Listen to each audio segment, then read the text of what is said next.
ASMR Nation. So today, I'm out of breath. I have more unpopular opinion post-its. I'm hoping I can get this filmed before the people in my house start waking up. I'm sick, so it's really hard to film right now. It's hard for me to do whisper. It's hard for me to do soft spoken. But we'll see. We'll see. I'll be doing that throughout the video. I'm sorry. I always preface these unpopular opinion videos with, these are just mine. You have your own. We're not going to debate in the comments. These are ones that I've formed out of my own personal experience. And your experiences might be different, and that's great.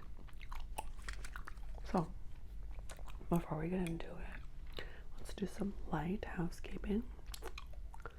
If you're new here, welcome to my nonsense. If you're old here, welcome back. Oh, geez. If you're new here, please consider hitting subscribe. If you're old here, double check. Make sure you are subscribed. Hit the like if you like. Leave a comment. It can be anything related to the video. It could just be a hello. It could be a few emojis. Hit the notification bell. And as always, my tip jars will be linked in the description box. No pressure whatsoever. But anything donated to the channel is very much appreciated. And it's very helpful. You can follow me on my Instagram. Same name over there. NatNonsenseASMR. I just post more nonsense over there. Pictures. Stuff like that. You can DM me. Say hello. Custom videos, stuff like that. And then my other channel is Rummentary, and that's just my nonsense in a regular voice. RUMMENTARY. Rummentary. Alright. The first one I have is no expectations. So, common bad advice, in my opinion, is, well, if you had no expectations, you wouldn't get hurt. Or stop having expectations of people. No, you should have reasonable expectations of people. And if you get hurt for having reasonable expectations, then you shouldn't be around those people anymore. Don't have no expectations.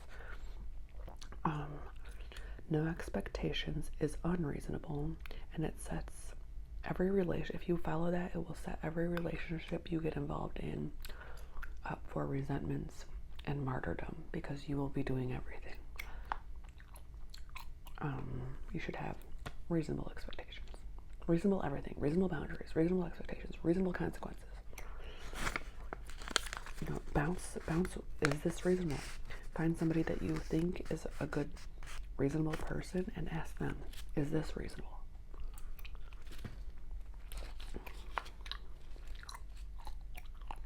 Okay. Bringing a lurker to your service appointments, unless you have like extreme anxiety and you need somebody, don't bring people to your service appointments. Don't bring your boyfriend to your nail appointment. Don't go sit at the barbershop with your man. Bringing people to service appointments is rude.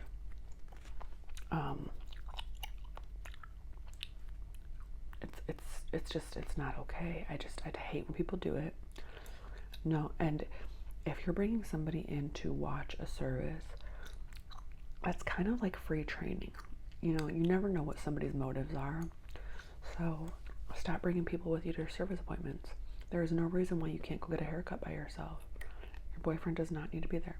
Now, I said, you know, there's exceptions, people that have extreme anxiety.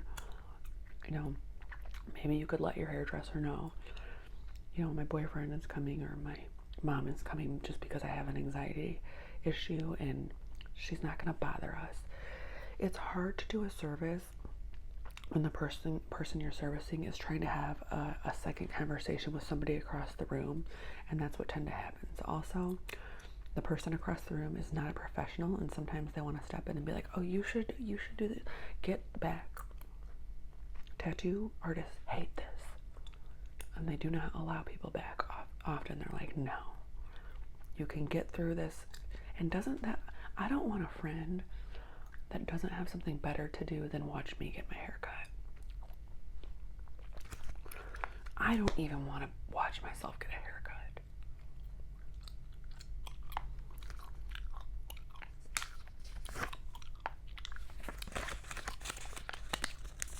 Okay.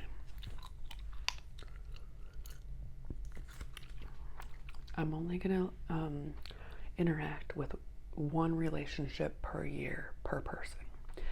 So if you fall in love this year and I'm liking all your posts and I think you guys are cute, that's the one allowance for the year. So if you guys break up and you're in love again a month later, I'm not interacting with that person. Like with that. I'm not liking any of that stuff. You get one relationship per year that I'm going to be like, oh, you guys are so cute. I'm gunning for you guys. The second relationship of the year, you should probably just keep it off social media until the next year, because I know people that have had like 4 loves of their life. You've had 4 relationships in 1 year online. Keep it offline until you're sure, you know? Like you did a Christmas photo shoot with one guy or woman, and then, oh no, they're waking up.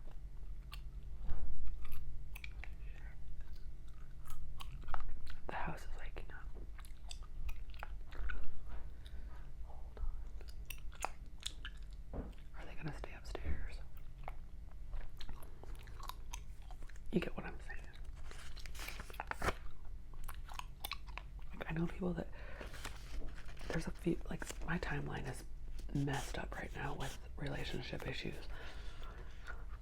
And it does get to the point where I'm like, maybe I should delete, because I don't like to hate follow. I don't like to hate watch.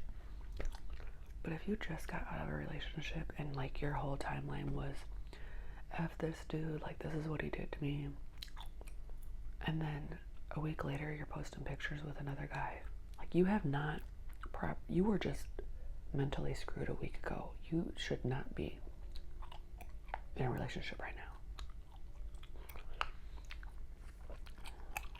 Blocking. This one, blocking is self-care. I am the block master. I consider my social media kind of like a second home, and I don't want people I'm uncomfortable with in my home sloughing off all their bad vibe skin cells and brain cells around. No. Block. Do not care. Unfriend. Block. No sweat.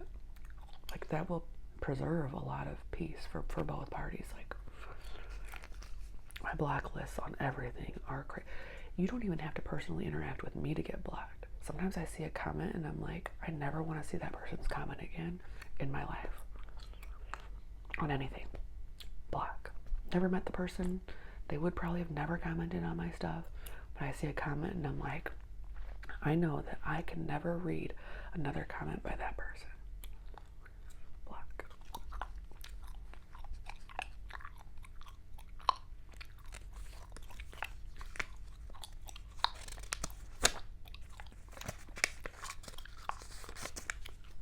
All right. Okay. Now this one is hard to articulate. You know how people say you should never talk bad about the other parent of your child, right? I get what they're trying to say, but I'm saying you should. What I'm saying is, if the other parent does something hurtful to the family as a whole or the child individually, which both is to both, okay? Like say your child is what you like, say you're a dad with custody of your kid. You have your kid 5 days a week and the mom has the kid 2 days a week, supposed to. And you have your kid all the way ready with his little suitcase at the door. And he's watching out the window and his mom never shows up, right? Now, some people will say you should say, I know that your mom loves you so much and I am sure an emergency came up. You know, and just only talk good. Like, she would never do this on purpose and she probably forgot. I do not think that is the right way to go about things.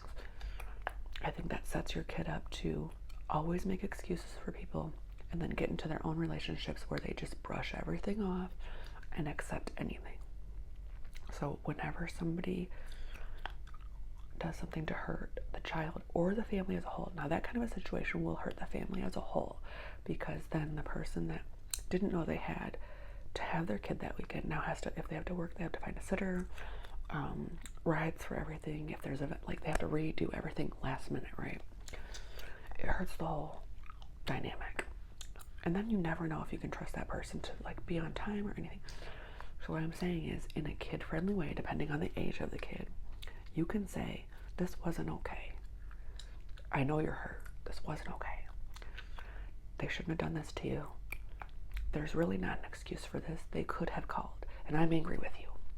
That's what I'm saying. As a kid that's been through it, and as a person that's had to do, oh, my nose is running again, you guys. And as a mom that's had to see my kids go through it, like, do not just sweep everything under the rug just in that effort of not talking bad about the other parent. Don't make stuff up and don't drag it out, but address it. That's what I'm saying.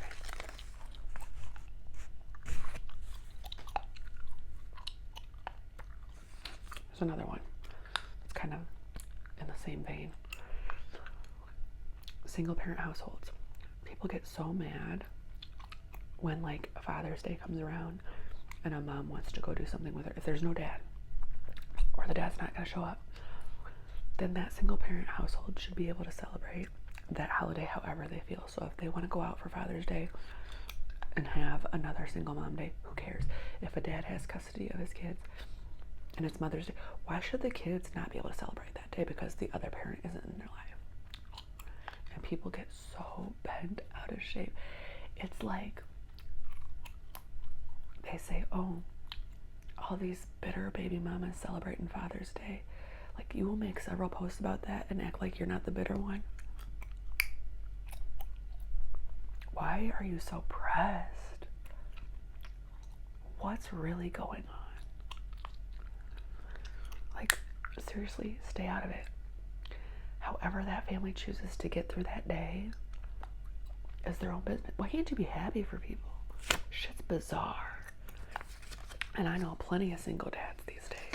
There's a lot of deadbeat moms, as well as deadbeat dads, you know. So I say, if you guys want to go have Mother's Day brunch because their mom is out on the streets, happy freaking Mother's Day. If you're picking up mom's slack, happy Mother's Day. Quit being a weirdo. Alright.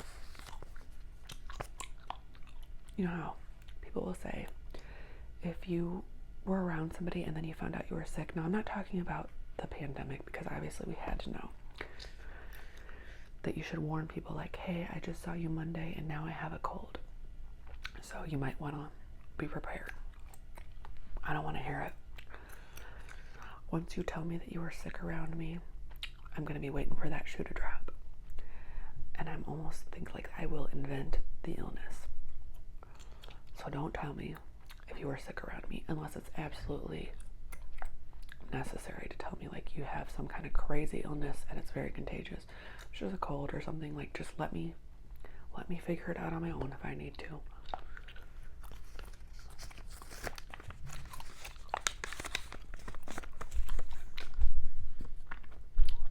Okay, unconditional love. I do not believe in unconditional love.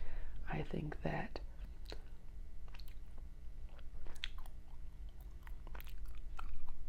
has been taken too far. I think that, okay, so what I put was unconditional love does not mean that you should enable,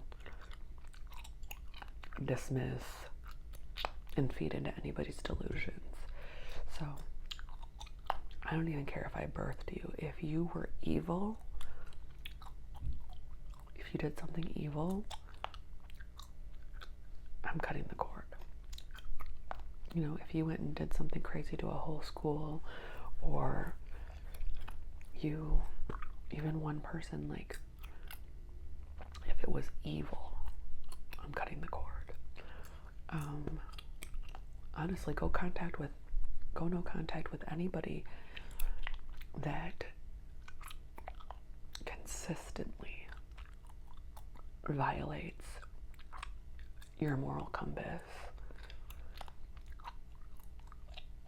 I could do a whole video on this because there's a bunch of stuff going on like TikTok, and I think people have gone overboard with the no contact thing. I mean, they will do it over the most. And I know it's in the eye of the beholder, but some stuff is ridiculous.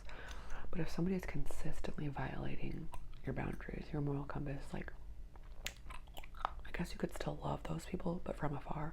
But I don't believe in unconditional love, because if I watch true crime all the time, and if my kid or anybody, my friend, did some of these things, then there's no more love. I'm not going to the court. I'm not going to court dates. I'm not writing you. Nothing. Okay, we've got 2 more.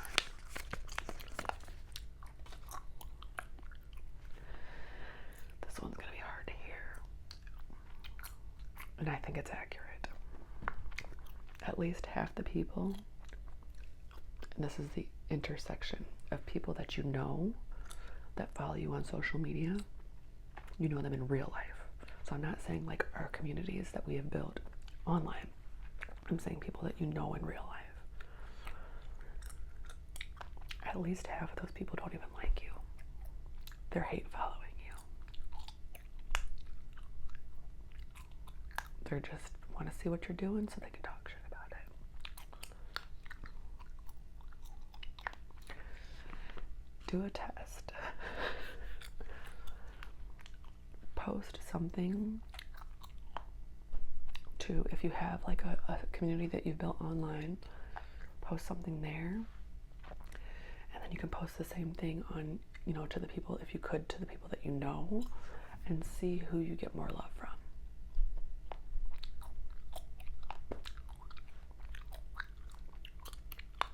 I think that when you build a community online, in general, those are your people.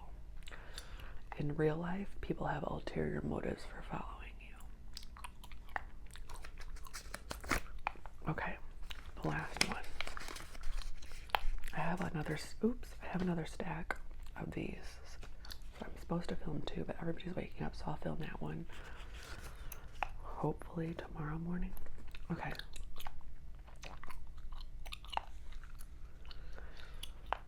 So I think that picking a partner is more about how you feel about yourself than how you feel about the partner. So it's hard for me to articulate this, but choosing a partner is either an act of self-love or an act of self-hate, right? So you're either going to choose a partner that brings out the best in you, that you can build with, or you're going to choose somebody that like you're going to trauma bond with, that you're going to have to try to constantly fix, help. You're going to be in love with their potential. So I think it's less about choosing a partner. I think is less about the external love and more about the love you have for yourself. Both parties should be picking somebody that helps them love themselves better. And I know way too many people that use relationships as a form of self-harm. You cannot tell me that they don't know, that part of them does not know that that's a game. Like they are chasing this dude or they are chasing this woman that couldn't really give, I don't care what they say when they're sorry. Their actions consistently show that they don't give a damn. And these, in my case, 2 women that I was friends with, they do this. They've been chasing these dudes for years. Dudes they have kids by. And these guys do not care at all. These guys disappear. These guys have other women. These guys just party nonstop, and we're way too old for that.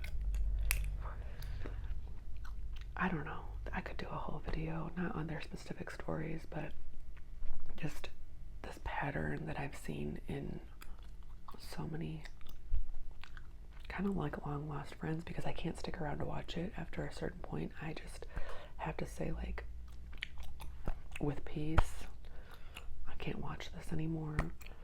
I'm here if you need to talk, but I can't hear about this story again and again and again when it's the same story every weekend.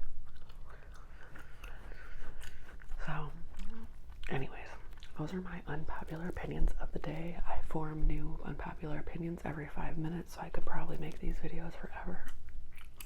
If you are still there, I hope that you have a good rest of your day, rest of your evening, and or a good night's sleep. And I